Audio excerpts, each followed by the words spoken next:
In the latest Deepwoken update, they added a lot of new weapons, one of which was the Eyes of Etheron.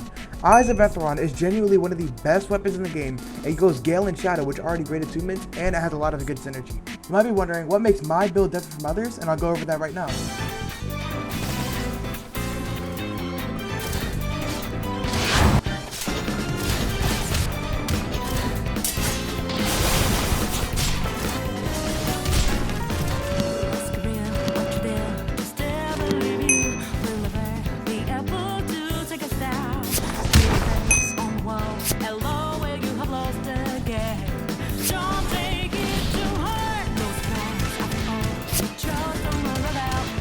Let's start off with Ether Overdrive and Approaching Singularity, which is genuinely just more pen and uncapping pen. Critical Engine lets you put deep gems on your criticals, which is just decent for sustain if you want to use Bloodless, or maybe if you want a faster mantra like an Insignia gem, but I think the best is Bloodless just for the free 1 to 2% per critical.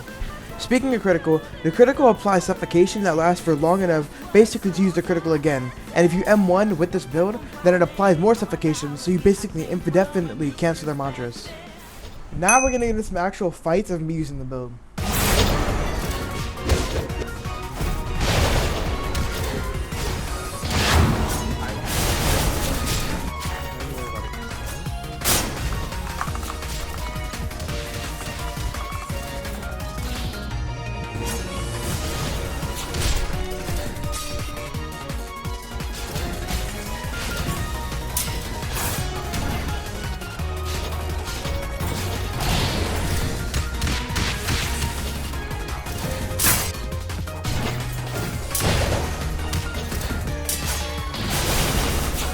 Now, let's get into the stats, the armor, the gems, the mantras, everything that actually has to do with the build. In my opinion, the best armor is Prophet's Cloak because the low strength in the build makes it so it has very little pen. There's a couple of unique mantras in the build, but we're only going to go over Crystal Impale and Rising Shadow. To start with Crystal Impale, it's good because it applies knockdown after you uppercut, so if you use Rising Wind into it, it knocks them down and you can get another hit off. The next one is going to be Rising Shadow, which it doesn't bring them into the sky after you use your critical, so you can do something off the knockdown that air counter applies.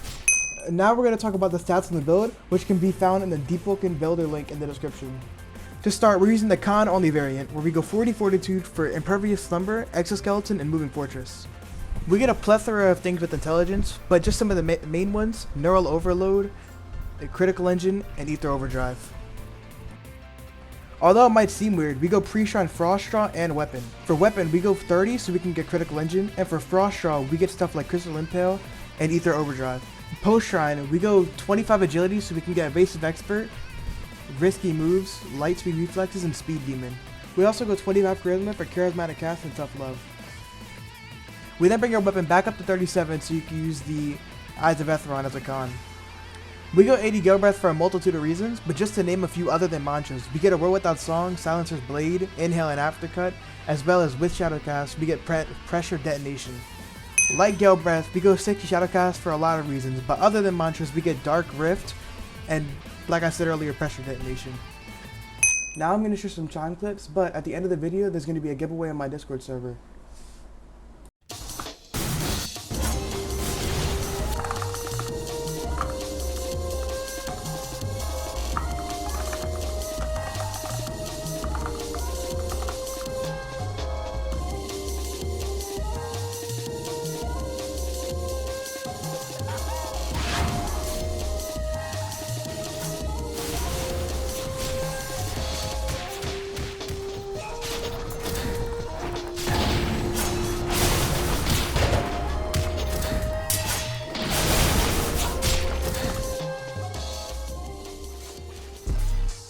Won't go down with my Greatsword.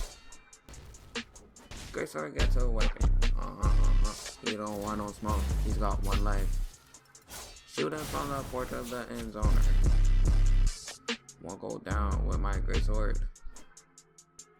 Greatsword gets a weapon.